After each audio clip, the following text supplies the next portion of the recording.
If you had to fight different types of flesh-eating monsters from hell, what would you do? You'll have to assemble your team of samurai in order to stop them from destroying the world and stealing your soul. I'm going to break down the mistakes made, what you should do, and how to beat the GENMA HELL monsters in Onimusha. This aging samurai is going to watch his whole team die. Musashi hears the world's greatest warrior and gets ordered for his next mission. Take out this powerful traitor, Lemon, that has taken over a faraway village. He gets stuck with this random group of samurai that join him. Getting old, he collects a special weapon that will give him the terrifying powers of an Oni, mythical creatures with insane strength. The monk in charge warns him that he has 33 days to return this weapon or else all hell will break loose, and assigns someone to go with him to watch over him. This young monk named Kaizen. Meeting up with the others, this group of 8 head off to their mission, not realizing that all of them will die fighting 6 types of monsters in the next 2 weeks. Musashi's team gets updated on their mission. 6 months ago, a battle happened in a faraway village. Their lord sent a scout to check it out, but he ended up creating a resistance with the villagers and never came back. All the other scouts sent to look for him have come back in pieces. Something way more sinister is going on in that village. Stopping to rest, Musashi talks to this old man Matsuki, the team leader and old teacher of their mission target, and tells him what he really thinks. If his men continue on this journey, they will die, just as he notices something strange on Matsuki's arm. But Matsuki tells him to chill out because God is on their side, not revealing that there's a mole inside of their group.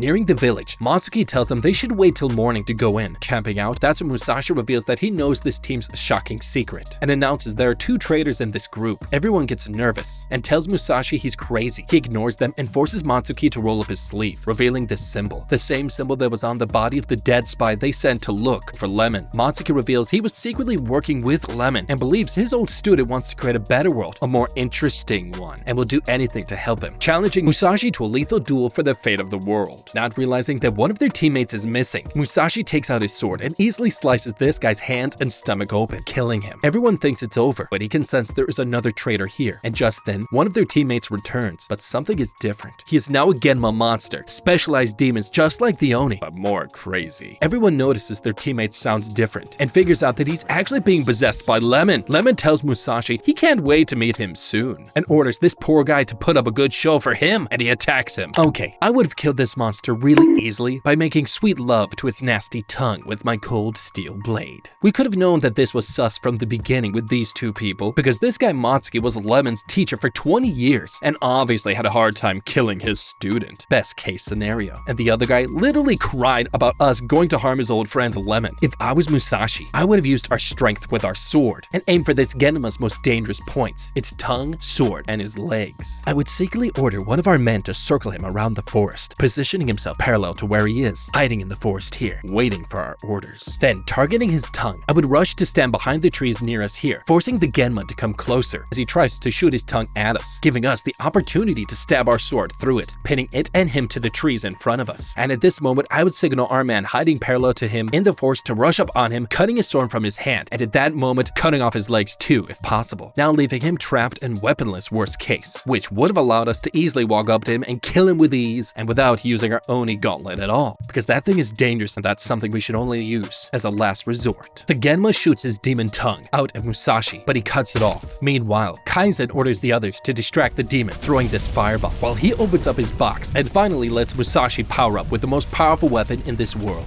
the Oni gauntlet. This instantly enhances him with supernatural powers, and he moves at lightning speeds, blocking all of the GENMA's attacks, and slices him in pieces and easily wins the deathmatch. But now he thinks that was too easy, and he tries to take the glove off, but he realizes it doesn't want to come off. The Oni demon inside his glove wants his soul too, making him realize that he can't rely on this weapon too much, and now he's become the team's new leader. That's 2 down, and 6 more to go. The next day, the gang heads on over and reaches the village, but they discover it's empty. No humans, dead or alive. Thinking it's been abandoned for a while, but just by the smell alone, it reeks of death. Using his detective skills, he thinks there is a copper mine nearby, and thinks the villagers could be using it as a stronghold, but he doesn't know where. Suddenly, they spot this villager, and she runs for her life into this house, but they spot these 2 corpses here instead. It's the girl's family. Kaizen can sense the girl is in here and lures her out, finding out that her name is Sayo, but she won't tell them where the other villagers are. Musashi asks what killed her family, and that's when the sky suddenly gets dark. Getting scared, she warns them monsters are coming. Loud groans and roars are heard in the distance, and quickly get louder right as they spot their next type of enemy. flesh-eating zombies. Sayo tells them a man named Lemon turned everyone she loved into these creatures. Knowing they're outnumbered, Musashi orders quickly his team to split up, aiming for the legs and head. Alright, I know what they're going to do is gonna be sweet, but honestly, we could have killed all these zombies without using any weapons and the power of gravity. These things look like zombies, which means their strength lies in their hordes. Hitting them head-on is a big mistake. We don't have the energy or manpower. Plus, we don't know how many waves there are. There could be many more. I would utilize the bridge we just passed. First, as Musashi, I would order 2 of these guys to go and collect as much rope as they can and head back to the bridge, so they could create a long safety line from both trees that the bridge is attached to, and wait on the opposite of the valley here. Meanwhile, I would order the rest of us to hold off the hordes momentarily, doing whatever we had to do and running around the village in order to not get boxed in. After, we would lead these zombies back to the bridge and secure ourselves on the now set up safety line on the bridge. We would gather all of them up on here, then cut the bridge in half, dropping most of the zombies to their doom while we hang safely from our makeshift harness. From here, we could climb back up across to the village side, and the rest of the crew could also monkey climb back up to join us, getting rid of most, if not all, the zombies with a new, clear escape route, all without wasting too much time and energy. See, what better course of action could you take? Musashi decides to save his Oni gauntlet until they know what they're really up against, and he rushes in without fear, brutally slicing down their numbers. Watching from a distance, Kaizen thinks Musashi's body won't hold up much longer, calling his teammate Gorumaru here to send his samurai-trained falcons, soaring down, and they rip these monsters out. Musashi finally comes up with a long-term plan, putting on his Oni gauntlet and activates his powers, and he blasts through dozens more monsters. Holding the line, he lures the rest of the monsters into Sayo's family's house. About to be surrounded, Musashi gives the signal. Sayo and this bag of gunpowder swap places last minute, lighting it up.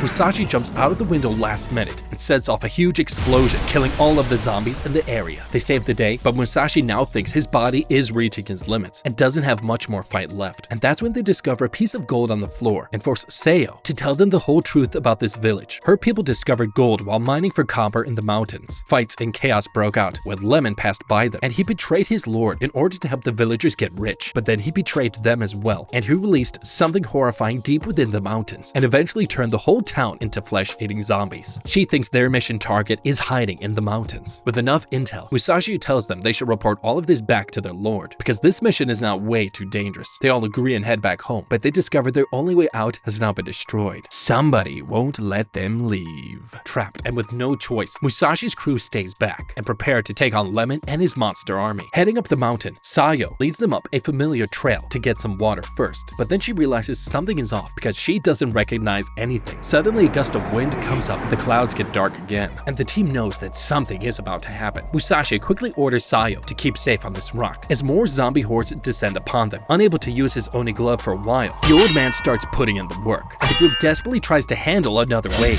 Jeez, these things never give up, do they? I would fight these zombies using old-school medieval battle tactics. At this point, asymmetrical tactics is needed, since we're at a clear disadvantage. We need to use Wolfpack small unit battle tactics, but with a twist. It's a maneuver designed for when you're outnumbered, but not outmaneuvered. I would order our men to form a solid defense line around the rock as the enemy advances, and we would spread out and separate more, with our defense line bending more around in the middle. However, from here, we would try and switch positions with the zombies, and basically try to push them backwards towards the rock we just came from, allowing us to face all the zombies now in one direction, and allowing us now to easily pick them apart when they're all bunched up together. And when they're backed up against the rock, it's here that we'll be able to see all of them, including any stragglers coming from across the river. This way, we'll be able to more effectively kill them all without losing or risking any of our men's lives. Keeping Sayo safe, Sahei finds out from her that someone changed the entire force in order to lead them to this spot. More zombies keep attacking, and Gorumaru uses more eagle fighting to help, and the group give it their all, barely surviving another attack, and now everyone's exhausted, thinking they're safe. And that's when a spear crashes down and instantly kills Gorumaru and one of his birds, and they hear 2 mysterious voices announce that they're here for the girl. This third person rushes through the group with super speed, kidnapping Sayo and disappearing from the area within seconds. On high alert, Musashi asks what they want, but the mysterious voices order him to come to the temple upstream tomorrow morning if they want to save Sayo from getting her arms cut off and disappear without a trace. Free from danger, Musashi talks to the group and is sure he heard their voices before, but now these people acted differently than the ones they just fought, and thinks these people are acting out on their own free will, making them the most dangerous enemies that they've ever come across. They dig graves first. Kaizen thinks they should go find Lemon and now respond to the girl's abductor's orders, so that way they don't get distracted from the mission. He thinks if they continue on in their plan, in time they won't need the girl and release her eventually. The others get pissed at them, and Kaizen says it's his duty to retrieve the Oni gauntlet and has no other interests, but Musashi Musashi, and this headband guy says from his omen cards that someone else will die. Musashi keeps practicing and slices single water drops while everyone else watches in awe. That night, up in the mountains, the girl wakes up tied up, and these guys say they're acquaintances of Musashi and have been ordered to carry out a mission, and they must cut off Musashi's body parts and then take him to where he's been requested. They say he's the one who is wicked, and they ask how is she connected with him, but she says she's the leader of the squad to save Sayo first, without saying any words. Dawn arrives and the gang reaches the destroyed temple, seeing these masked villains, but Sayo isn't seen anywhere. The enemies announce they'll show their location after they finish their business. Musashi prepares his Oni gauntlet. He thinks these guys in human form are being controlled by Lemon, just as they reveal their faces. And Musashi knows them because he fought and killed them years ago. They tell him someone brought them back from there so they could have their vengeance. Musashi ignores their backstory and demands to know where Sayo is. The three brothers tell him they have orders from Lemon to keep Musashi technically alive, as this brother uses his demon powers to show how capable they now are. Like Musashi with his Oni glove, they have borrowed the power of the Genma demons. Showing off some moves, they prepare their final act, transforming into these horrifying creatures, showing who they really are. This one brother rapidly reaches this bell in the back. Musashi realizes that Sayo is trapped inside, and the bell is covered in oil. The three brothers tell Musashi he can either save the girl or kill them, but he can't do both, and they set the whole thing on fire, shocking the group. Musashi stays behind and orders his men to save her before it's too late. Alright, I would win this battle by not caring about the little girl. Let me explain. These guys are acting way too noble and should have just walked up to this location. They should have at least done some light recon work first, because we have to remember, while this little girl is sweet, she doesn't mean shit to me. If I think about this logically, these guys would not have kept her far, since that would leave a vulnerability, a possibility that they would lose track of her. She is their bargaining chip. However, just like in a falling airplane, you make sure you put on your oxygen mask first before you try saving anyone else. In this case, a kid. As Musashi, we're old and we can't use our glove too much, which means I would focus on these two enemies that specialize on range and speed. This guy's long arms and this guy. Focusing on attacking the leader first of all, as well as killing him, would likely demotivate the rest and destabilize the group's lethal range. Using our whole group in order to distract him while we either try to get up behind him to take him out. Once that's done, focusing on the little guy and lure him away from our group and getting him away from the area would have been the best course of action, forcing the fast guy to follow us, which would separate him from the strongest Genma here, while us and our teammates work on taking him out as a unit in the forest, which also would have slowed down the final and third strongest Genma from reaching us, while also allowing us to utilize the forest environment and high-level branches to our advantage, because from here, handling the final Genma wouldn't be nearly as hard, and after we could finally have focused on saving the girl, but not a moment earlier than this. Musashi focuses on handling these guys. He charges in and uses his king intellect to put up a good fight, but it's clear he's outmatched unless he figures out something in the next minute. The others nearby can't move the bell, but then they come up with an idea to lift it using high school physics, but smoke gets in, choking the girl even more and making the situation worse. Watching the struggle, the Yoshioka brothers tell Musashi he can't help save the girl until he defeats them. With a little choice, he takes out his Oni glove, telling the demon inside it they will be able to eat the three brothers' souls soon enough. He gets attacked, blocking both of these two, but he still gets knocked back. They warned him his two-sword technique just saved his life, but the next attack he faces will kill him. Musashi, now bleeding, hears his friends struggling to save Sayo and collapses on the floor. And just then, Kaizen nearby hears Sayo praying and comes up with a batshit crazy idea. He orders the others to keep pushing while he starts praying, gaining temporary increased strength. He puts his hands on the burning hot bell and starts pushing it with all of his powers. This demon brother starts heading towards them to kill him, while the other two get ready to cut Musashi into little pieces. Still out cold, Musashi's Oni glove tells him to kill the Genma and finally become a full-on Oni demon. Back at Kaizen, him and the team use all of their might and finally push the bell off, saving Sayo. He passes out from the massive burns, and this distracts the two brothers near Musashi for a second until they realize he disappeared and appears right next to his team, saving them last minute by handling the third brother, and everyone recognizes him as an Oni. Charging at him with his new powers, he cuts off this one brother's head, then the leader's arm using his two-sword technique, exposing himself for an attack, but Sahei fires off an arrow to distract the attacker, including Goromaru's bird, making him miss his lethal blow, allowing Musashi to bounce back and slice this brother dead. His teammates now wonder if he's more monster than human, as the Yoshioka's brother's souls get eaten by the Oni glove. Barely hanging on to life, Kaizen walks over to Musashi and warns him he must not become an Oni demon no matter what, and he passes out. He later tells Sahei to fulfill his mission, handing his beads to Sayo and kicks the bucket. Musashi remembers he has to keep his deadline and return the Oni glove soon, and gets his men ready to head out. He tells Sayo to stay behind, but she says no because she's gotta find the ones who killed her parents, and she ends the conversation like a G, and they all prepare to meet Lemon in the tunnel. But before we move on, we have to make a pit stop to watch some comedy by meeting these warriors in this 15-second fight. The Yoshioka sisters have now come to avenge their brothers. They overwhelm Musashi and his group. They beat them relatively easily and with no consequences, which lightens the mood a little bit before things get very serious again. As the group finally enters Lemon's evil lair, where they'll face 4 different types of terrifying monsters. Heading in, Musashi orders Hiroko to guard the rear,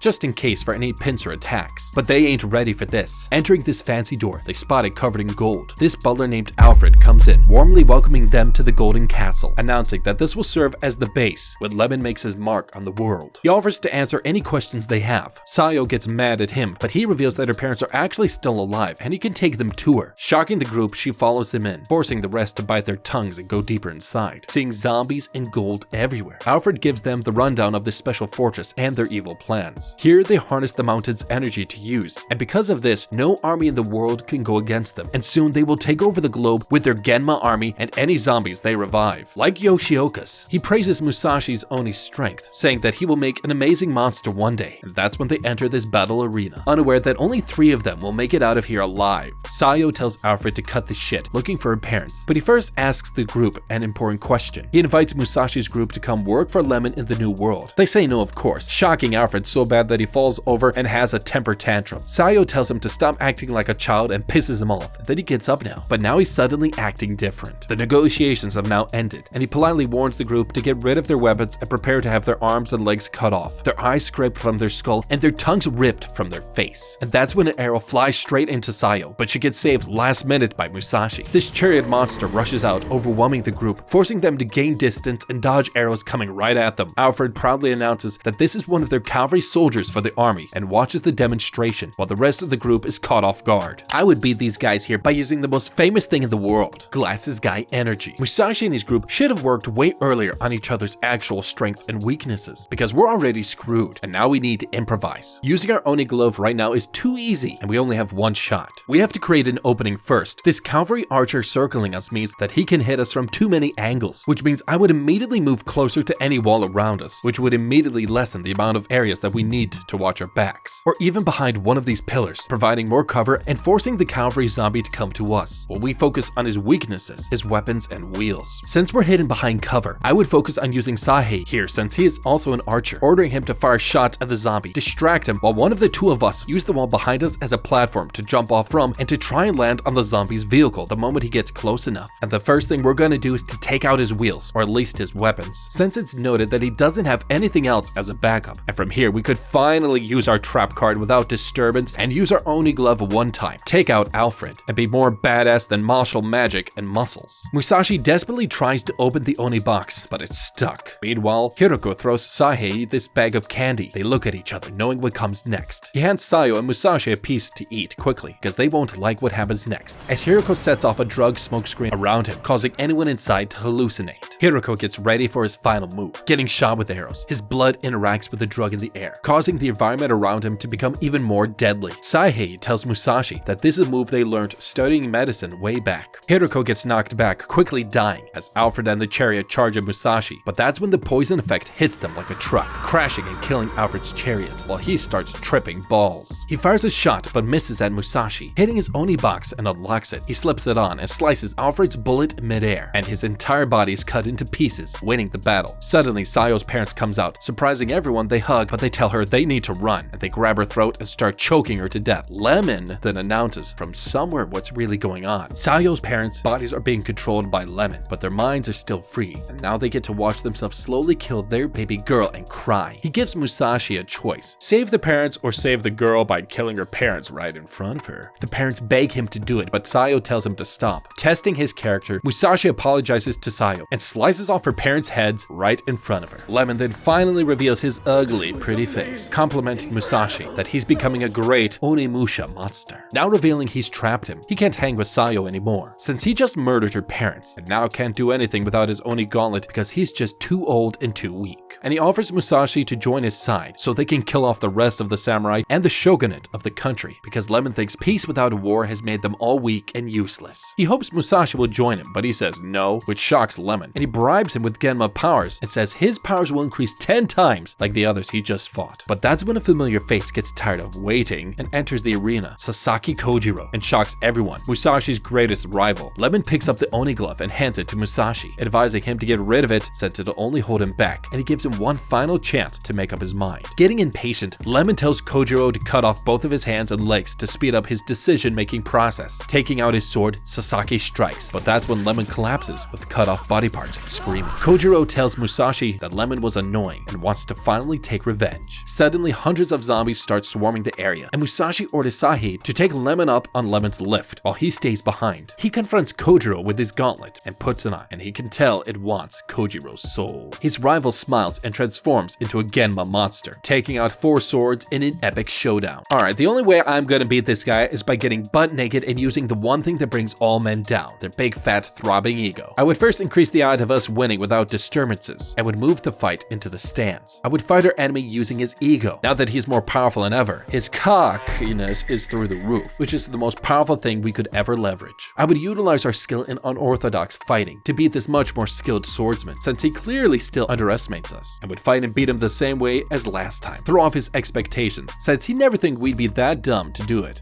But we are. And last time we beat him in a duel because we showed up to the event late and brought an extra sword made of wood with us. With these two things combined, it made Kojiro unsettled and threw him off. Except this time, I would throw him off by doing something crazy and tell him with full sincerity that I love him and get completely naked. Now hear me out. Telling our greatest enemy that we don't hate but actually love him sexually while showing off our bodaciousness means that we would definitely be confusing him and distracting him to no end. And who knows, maybe even turning him on. But definitely at the very least we're gonna throw him off, which would allow us to make the split-second move to sever one or more of his arms and potentially his head without using much of our Oni powers, which is now pretty much on the verge of making us pure evil. We would then win the match again and then save the day, and also put back on our clothes. The zombies join the attack as the two start the duel at lightning speed, forcing Musashi to quickly dodge blades and bite marks, moving around so he doesn't get boxed in, creating superhuman sword whirlwinds while Kojiro works his way back to Musashi with full-on rage. All the while as hundreds of zombies flood the stadium, making these two exhausted, and they decide to move the fighting somewhere more private. Musashi leads Kojiro out of the stadium while the zombies follow him, leaving Lemon all alone. But he refuses to die thanks to his narcissism and wakes back up and starts crawling. Meanwhile, Saihei and Seiyo try to get to the surface but come across this blood trail. Following it, they accidentally stumble into Lemon's office, finding him there half dead. He begs Saihei to help him turn into a Genma so he can survive, and in return, he can rule half of the world, and tries to bribe him, saying he can finally stop being a loser samurai medic and become a full-on samurai like him instead. Seiyo tells him not to, but Saihei agrees, carrying him into his laboratory next door and puts him on this table. Lemon gets ready to be turned into a Genma, but Saihei starts choking him instead, revealing that he was given a secret mission by their lord that even Matsuki didn't know about. He brutally kills Lemon and reveals to Seiyo that he was ordered to kill anyone that knows about the gold mine. He starts approaching Seiyo, but instead he says that he'll spare her, since his partners did risk their lives trying to save her, and the gold mine has now become infested with zombie monsters, so there's no point. He offers to escort her out of the mine instead, since his mission is now over, but he says there's something they need to do, and the two part ways. Meanwhile, Musashi and Kojiro reach this bridge but get surrounded by more zombies, pissing Kojiro off. He uses never-before-seen powers to instantly blow back all the zombies, shocking Musashi at how powerful he is. Kojiro then fires off another attack at Musashi, knocking him down this bridge. Kojiro follows him and the two duke it out mid-air fall, and it's freaking amazing. Landing down to this next door, Musashi spots all of this new war tech, and Kojiro tells him Lemon wanted to create future weapons to start making warfare less personal and have less meaning, but Kojiro doesn't like that, and finally rips off 2 of his arms, deciding to fight Musashi the old-school traditional way with 2 hands. Taking out his famous Nodachi demon sword, he blasts Musashi back and forces him to utilize the full power of the Oni demon, transforming into a horrifying monster. The two clash powers at full strength, destroying the entire area and falling down to a lower level, and one of Musashi's swords finally breaks. Seiyo reaches Musashi and sees him as a monster. She runs up to stop them and to stop the battle midway, and begs him to return to the world as a human. Barely holding on to his humanity, Musashi tells her that he's a monster after killing her parents, but she thinks what he did saved them and that he is still human, and her heart finally makes Musashi come back from the dark side and turns back to normal. Kojiro calls him a coward. Spotting this wooden ore in the background, he reassures Kojiro that their fight will go on and gets a sneaky idea. He tells Sayo to get out of here, and even their eagle comes in, coincidence maybe, to help guide her out, handing her the Oni gauntlet. He asks where Sae is, but she tells him he just left. Sayo then leaves, and Kojiro and Musashi have their famous battle one more time, while the entire floor crumbles down, and nearby Sae also randomly gets crushed cause Karma's a bitch. A little while later, Sayo returns the Oni gauntlet back to the monk temple that owns it, and stops by this village now stacked with cash for life, because now she is officially a baller. The end. What, you thought I was gonna tell you what happened to Musashi? Haha, no. But what did you guys think about the video? Don't forget to like, subscribe, leave a comment down below, and as always, don't forget to check out our How to Beat playlist.